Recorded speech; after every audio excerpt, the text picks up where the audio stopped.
Are you looking for me to entertain you again? Huh? I don't have time for that.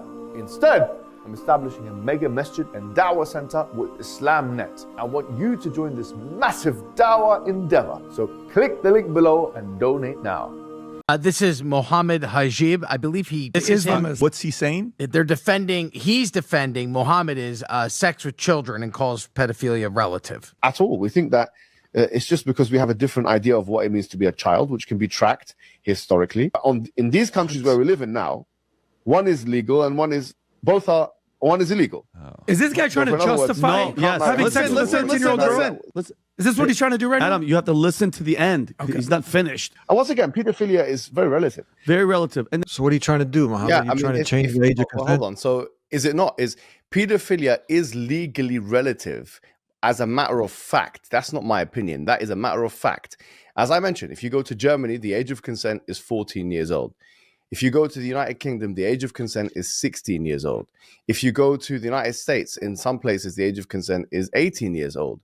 In some other places in the EU, it's go back to 14. In Italy, in Spain, etc. There's 7 European countries, EU countries, which the age of consent is 14. I actually mentioned the age 14. If they had a real problem with it, I don't see them protesting against the German laws.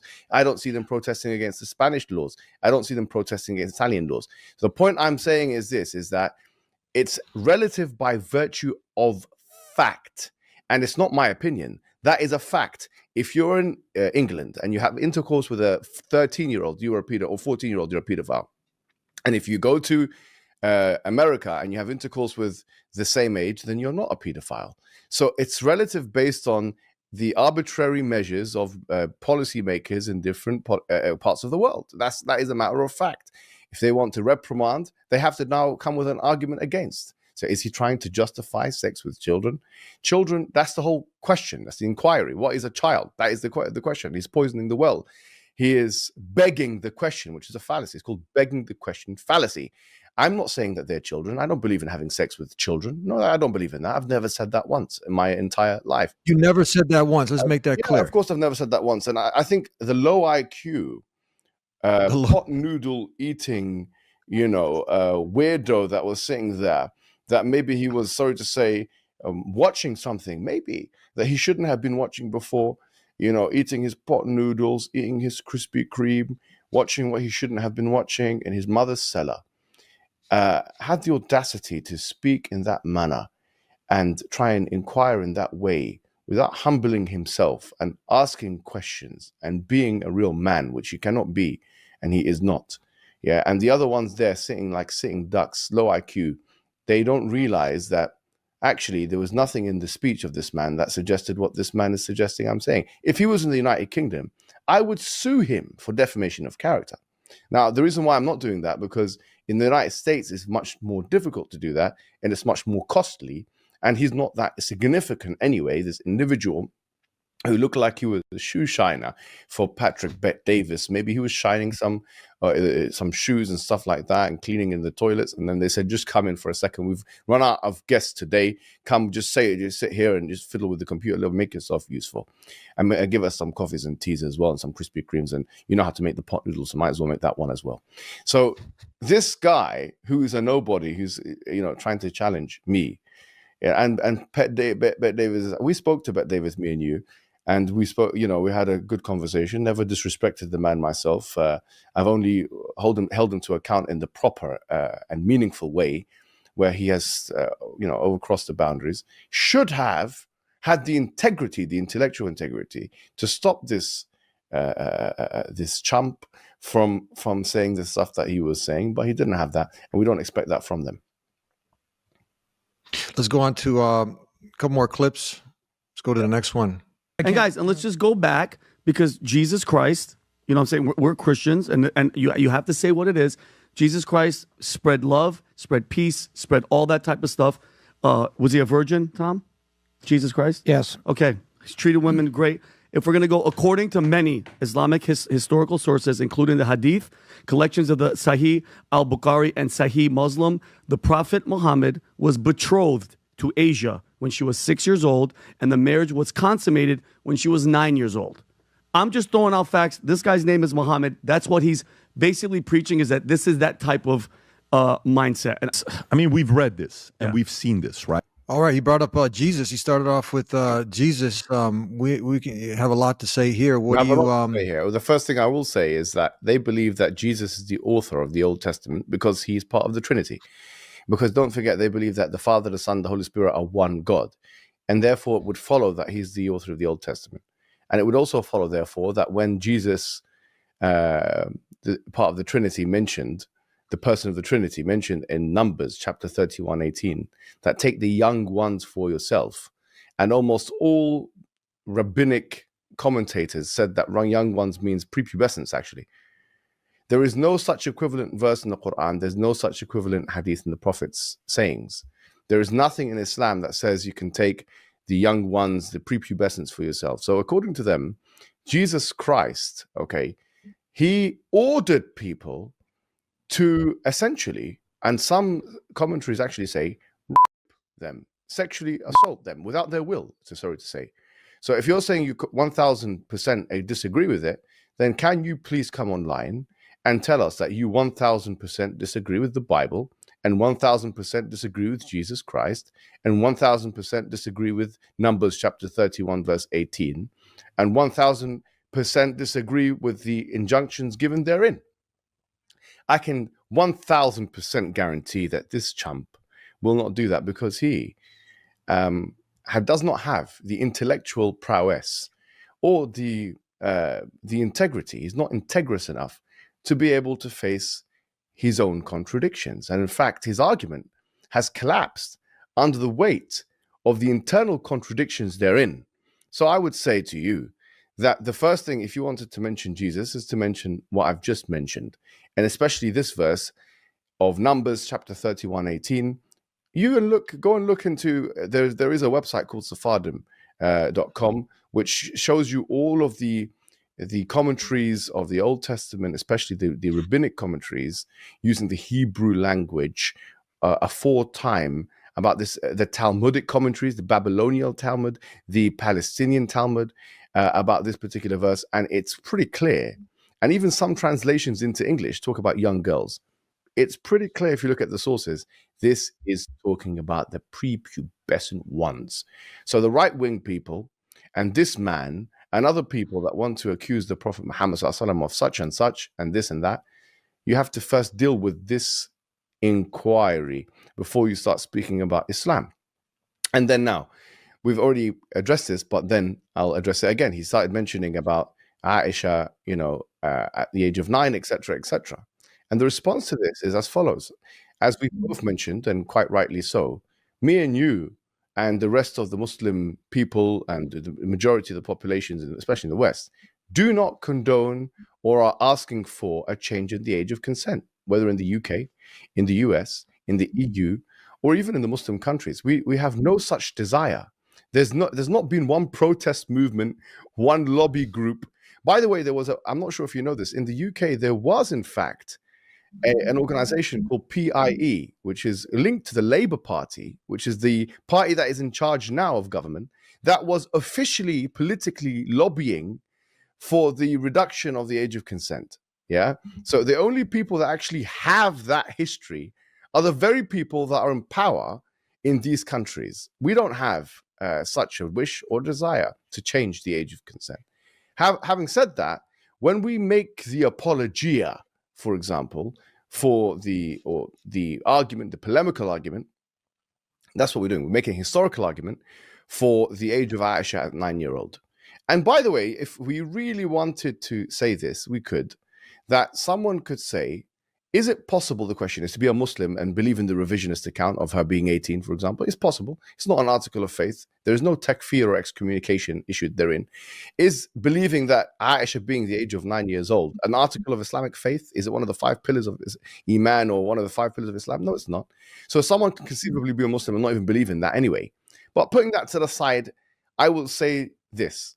I do believe in the historical account of 9 years old. And I personally believe it goes back to social and societal norms. I personally believe it's to do with how people define adulthood at that time, comparative to how we in most of the world define it in our time due to society. And someone will say, and this is the counter argument, well, Didn't you say that your prophet was a prophet for all humankind? So how comes he's doing this and you're saying we shouldn't do it?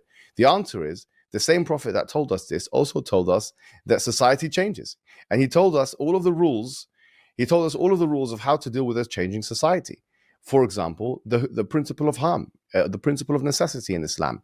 La darar wa la dirar, la darar wa la idrar. These are all hadiths of the Prophet, that you cannot harm or reciprocate harm.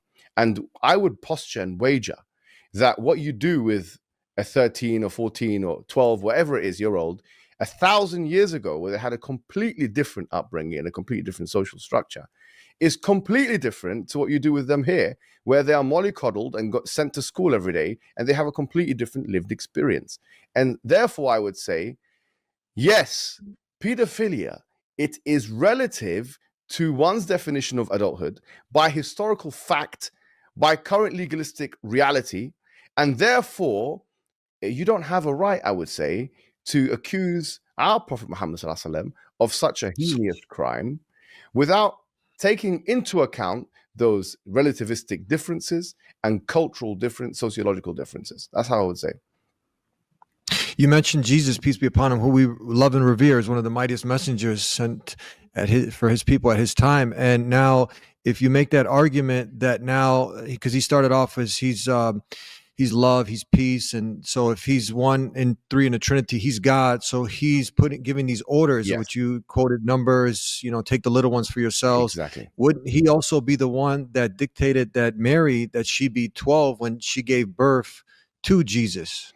Yes, exactly. And there are many, many reports that indicate that age. And just as there are many, many reports that indicate Rebecca was 3 years old. And you'll find that all over the Jewish sources. But these are things that they'll just hand wave off. They don't care about any of that stuff. Because remember, now Christianity has become a thing which you can just pick and choose from. So people metaphorize that which they don't want. All those genocides that I mentioned in the Old Testament, all those things they don't like, they just metaphorize it. All those scientific inaccuracies, that bogus claims of the creation of the universe, 7-day rest, anything they don't like, they'll just metaphorize it as a metaphor. And so for them, the situation, they'll just hand wave it off. But one thing that this guy said, which I think is also worthy of mentioning, is that he connected this hadith of the Prophet Muhammad ﷺ with the behavior of the groomers in the UK. Now, in sociology, okay, you need to be able to prove causation. If you want to make a causative case, a cause is something when you say A is the reason for B. It's the reason. A correlation is different. You could say, for example, okay, that it's getting hot in July, but at the same time, pumpkin sales are going higher.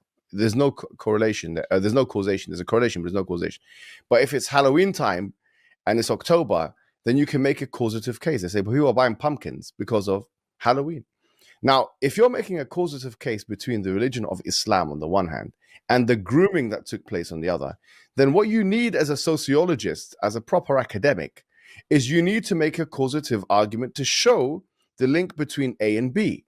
And in this case, what would be sufficient, or at least something to speak about, is a testimony from these groomers themselves saying, we were inspired by the hadith.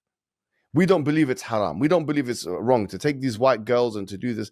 How comes from all of the reports that I've read and all of the police reports and the people that I've challenged in the last 2 weeks, not one of them has been able to show one single report in the United Kingdom of someone citing religious reasons for the reasons why they've done that. Whether obviously if they're non-Muslim, but if they are Muslim, if they are Asian, we don't find one single report of an individual saying, I have been inspired, incentivized, or otherwise motivated by my religion. The challenge, therefore, would be produce one report. Surely you should, of all these cases that took place in Telford, in Rotherham, in Rochdale, and there was over 1,000 white girls that were badly abused by these horrible, horrendous, horrific, monstrous, condemnable, abominable individuals. Not one of those individuals has been able to come with a single report saying that the reason why I did this was because of my religion. How comes? The fact that you have not been able to produce one report like that means you are disqualified from being able to make a causative case, the like of which you have tried to make. And that's why there's no bona fide academic that makes, by the way, the causative case. Not one bona fide sociologist in peer-reviewed journals that make the causative case, because it's too difficult to make. They know that.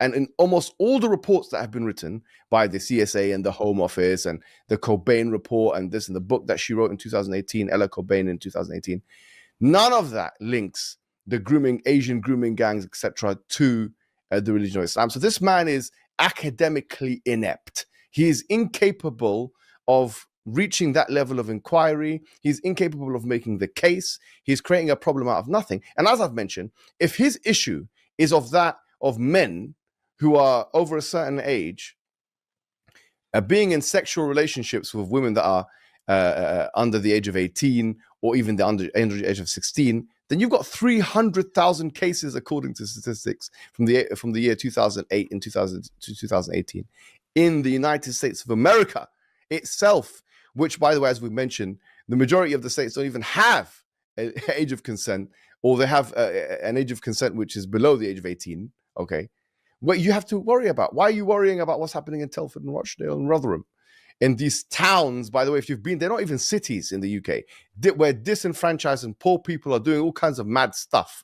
Yeah, if you meet these people, you're going to tell me they're religious. They're not religious people. These guys are thugs, and they were giving alcohol and giving alcohol and giving drugs to the girls and stuff. Like, what is alcohol and drugs now become part of the Islamic package? I don't think so. So, I think that the fact that they're making this case is pathetic and it's embarrassing, and it's something which they're only doing because their prophet and their true God, okay, Elon Musk, decided because of his H-1B visa situation to say such and such a thing.